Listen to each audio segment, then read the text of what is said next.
सत्य समाचार, निष्पक्ष समाचार, समाज बदल्ने हाम्रो अभियान। नमस्कार, यो टाइम समाचार। म चाँदनी सुरु गरौँ निर्वाचन आयोग सम्बन्धी समाचारबाट।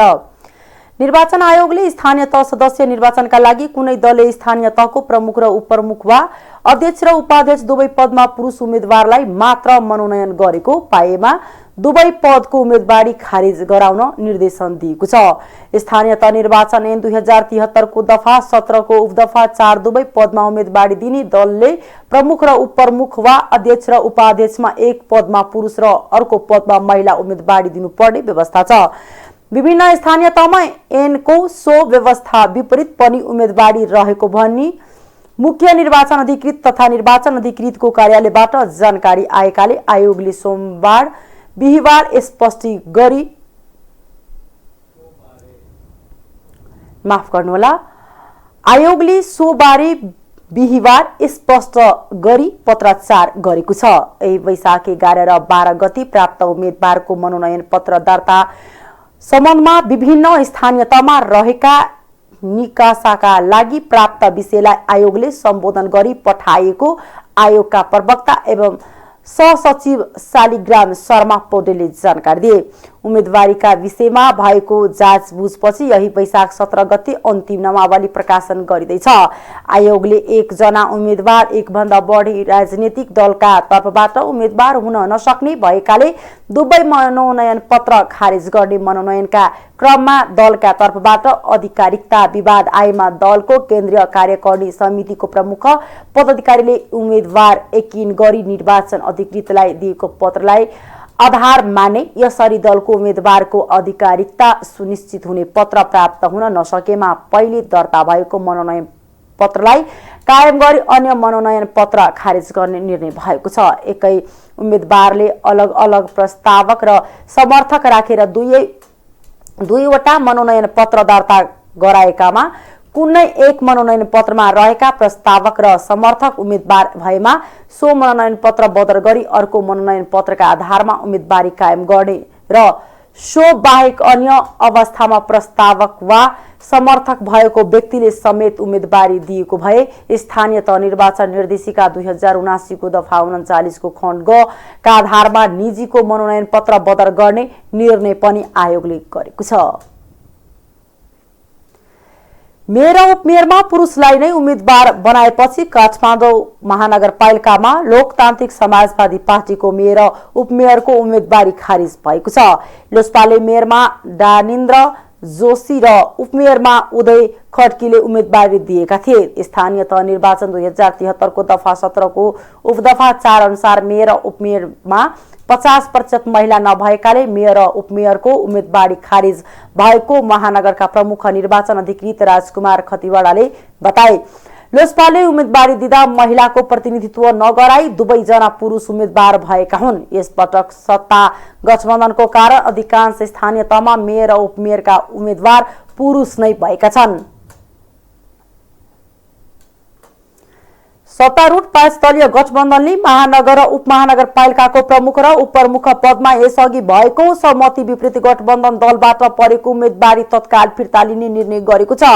प्रधानमन्त्री शेरबहादुर देउवाको अध्यक्षतामा आज बसेको गठबन्धनका शीर्ष नेताहरूको बैठकले भागबण्डामा परेका दलको मात्र उम्मेदवारी कायम राख्ने निर्णय गरेको हो। गठबन्धनको सहमति विपरीत स्वतन्त्र रूपमा दर्ता भएका उम्मेदवारी पनि तत्काल फिर्ता लिन पहल गर्ने निर्णय बैठकले गरेको छ।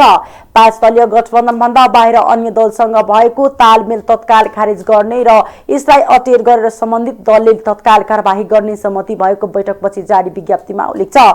उम्मेदवारी फिर्ता लिन निर्वाचन आयोगले शुक्रबार अपराह्न 5 बजेसम्मको समय दिएको छ।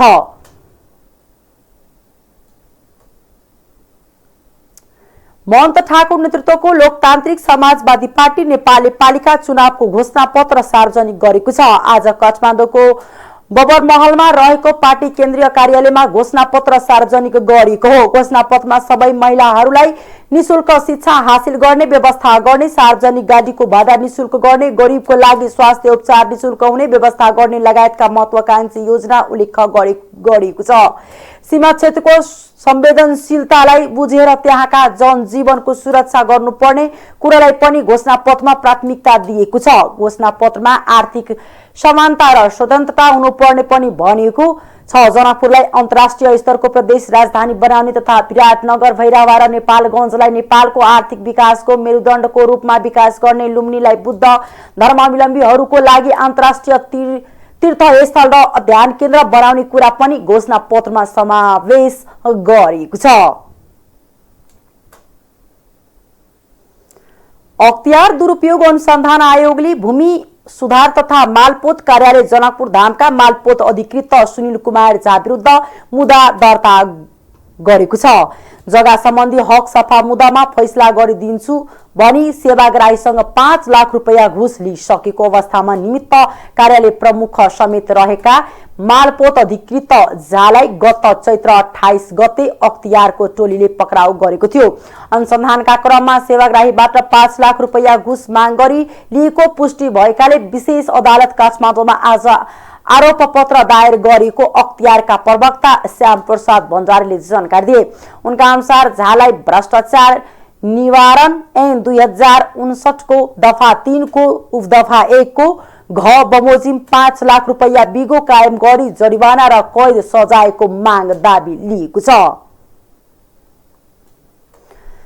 बम विस्फोटमा परि घाइते भएकाहरूलाई जिउँदै इटा भट्टामा जलाएको अभियोगमा पक्राउ परेका पूर्व मन्त्री मोहम्मद अफ्ताब आलम विरुद्धको मुद्दामा आज सुनवाई हुँदैछ। आलम विरुद्ध विस्फोटक पदार्थ बम समेतको प्रयोग गरी ज्यान मारेको सम्बन्धी हेर्दैमा रहेको मुद्दाको सुनवाई हुँदैछ। न्यायाधीशहरू सुषमलता माथेमा र नकुल सुवेदीको संयुक्त इजलासमा उनको मुद्दाको पेशी तोकिएको छ।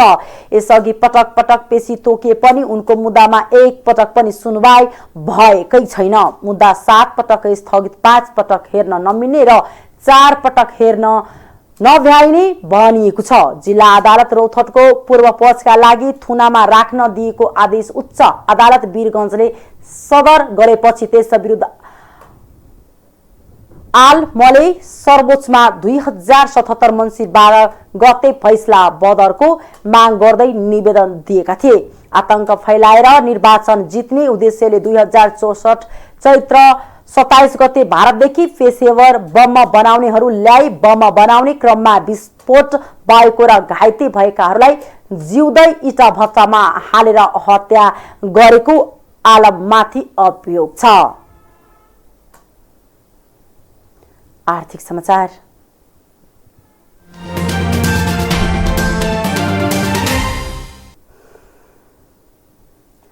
पहिलो त देशको एकमात्र रबर उद्योग गोर्खाकाली रबर उद्योगले नेपाली बजारमा राम्रै हिस्सा ओगटेको थियो। देशमा घाटीको उपयोग बढ्दै जाँदा रबरका टायर तथा ट्युबको बजार पनि विस्तार भइ नै रहेको थियो। तर भइरहेको यसैले केही समय देशकै पहिलो त देशको एकमात्र रबर उद्योग गोर्खाकाली रबर उद्योग नेपाली बजारमा राम्रै रूपले अगाडि बढ्दै थियो। त्यति मात्र नभएर यसको उपस्थिति विदेशी बजारसम्म नै पुगेको थियो। अहिले भने समय बदलिएको छ।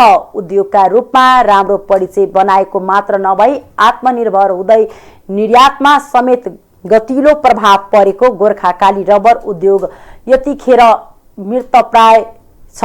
फलस्वरूप देशमा टायर रबर जन्य वस्तुको आयातमा अर्बौं रकम विदेशीको छ। भन्सार विभागले सार्वजनिक गरेको पछिल्लो विवरण अनुसार देशमा चालू आर्थिक वर्षको पहिलो 9 महिनामा 9 अर्ब 9 करोड रुपैयाँ भन्दा बढी मूल्यमा टायर तथा ट्युब भित्रिएको देखिन्छ। वर्षमा करिब 1,20,000 थान उत्पादन क्षमता भएको स्वदेशी रबर उद्योगले यस समयमा वर्षेनी 88,000 थान टायर तथा ट्युब उत्पादन गर्थ्यो र यहाँको बजार सहित तेस्रो देशमा समेत निर्यात हुने गरेको थियो। विभागको पछिल्लो विवरण अनुसार भने चालू आर्थिक वर्षको गएको चैत्र मसानसम्म करिब 64,20,000 टायर तथा ट्युब देशमा आयात भएको देखिन्छ। 2041 सालमा सेलियान्स भएर 2051 सालदेखि उत्पादन सुरु गरेको गोर्खाकाली रबर उद्योग चिन्ह सरकारको सहयोगमा स्थापना भएको थियो। उद्योग स्थापना गर्दा 38% शेयर नेपाल सरकारको, 21% शेयर स्थानीयवासीको र बाँकी अन्य बैंक तथा वित्तीय संस्था लगायतको स्वामित्व रहेको उद्योग अहिले बेसहारा जस्तै छ।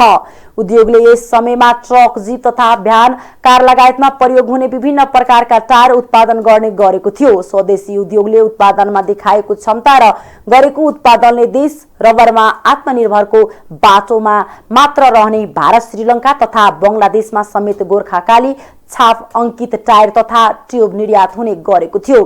विभागको तथ्याङ्क अनुसार 9 महिनामा सबैभन्दा बढी टायर र ट्युब भारतबाट आयात भएको देखिन्छ। विवरण अनुसार चालु आर्थिक वर्षको चैत्र मसानसम्म भारतबाट मात्र 44,41,000 भन्दा धेरै थान तथा 17,48,000 रबरजन्य वस्तु आयात भएको देखिन्छ। यसको आयात मूल्य 8 अर्ब 23 करोड 89 लाख रुपैयाँ भन्दा धेरै छ। आयातबाट सरकारले 2 अर्ब 80 करोड 63 लाख रुपैयाँ भन्दा बढी राजस्व उठाएको देखिन्छ। त्यस्तै चीनबाट 33 करोड 95 लाख रुपैयाँ भन्दा धेरैको रबर जन्य वस्तु आयात भएको छ। थाइल्याण्डबाट 37,863 थान टायर तथा ट्युब 20 करोड 58 लाख 26,000 रुपैयाँ आयात मूल्यमा भित्रिएको विवरण छ।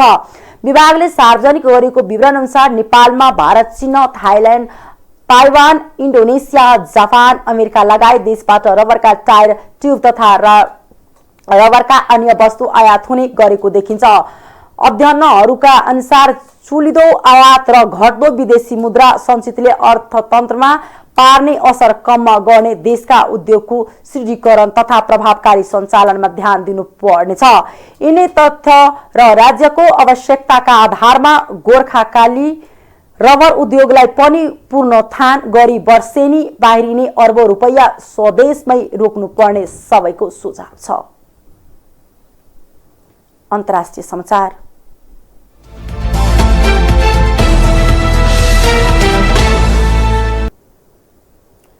अमेरिकी राष्ट्रपति जो बाइडेनले युक्रेनलाई थप 33 अर्ब डलर सहायता उपलब्ध गराउन संसद समक्ष प्रस्ताव पेश गर्नुभएको छ।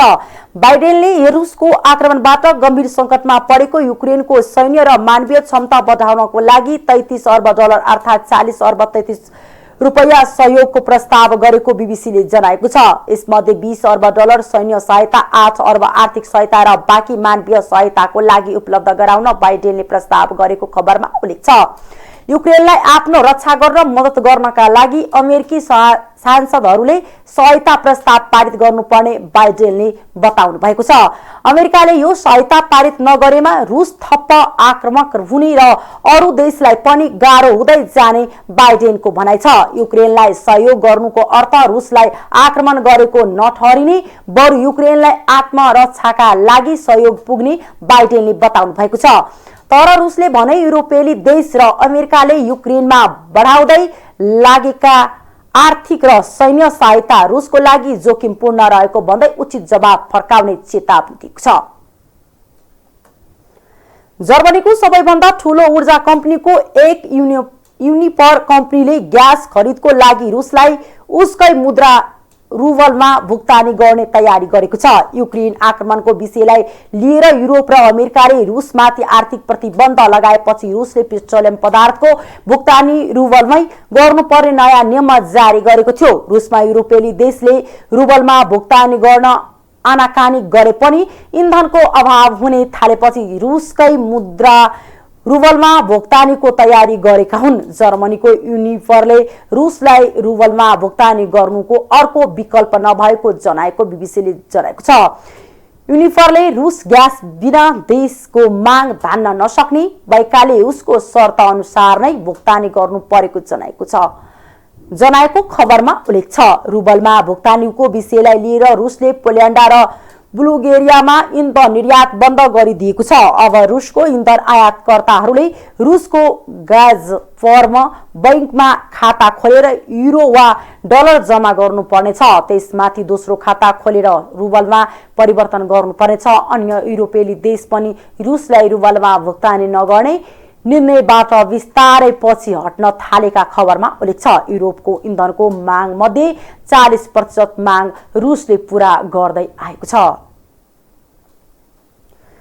इथियोपियामा भएको जातीय दंगामा परि 20 जनाको ज्यान गएको छ। इथियोपियाको उत्तरी महाराज प्रान्तमा पछिल्लो समयमा भएका दंगामा परेर 20 जनाको ज्यान गएको अमहरा प्रान्तको इस्लामिक एफेयर्स काउन्सिलले जानकारी दिएको छ। एउटा चिहानको विषयलाई लिएर विभिन्न धार्मिक र जातीय समूहका बीचमा विगतदेखि नै विवाद रही आएको र पछिल्लो पटक जातीय दंगामा परेर 20 जना व्यक्तिको ज्यान गएको हो।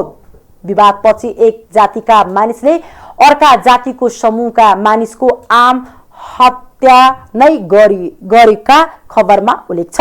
विवादित क्षेत्रमा ठूलो संख्यामा सुरक्षाकर्मी खटाएको र मारिएको समूहका मानिसहरूलाई उद्धारका लागि प्रयास भइरहेको प्रहरीले जनाएको छ। हस्, अहिलेको लागि टाइम समाचार यति नै। हेर्दै गर्नुहोला टाइम्स टेलिभिजन। नमस्कार।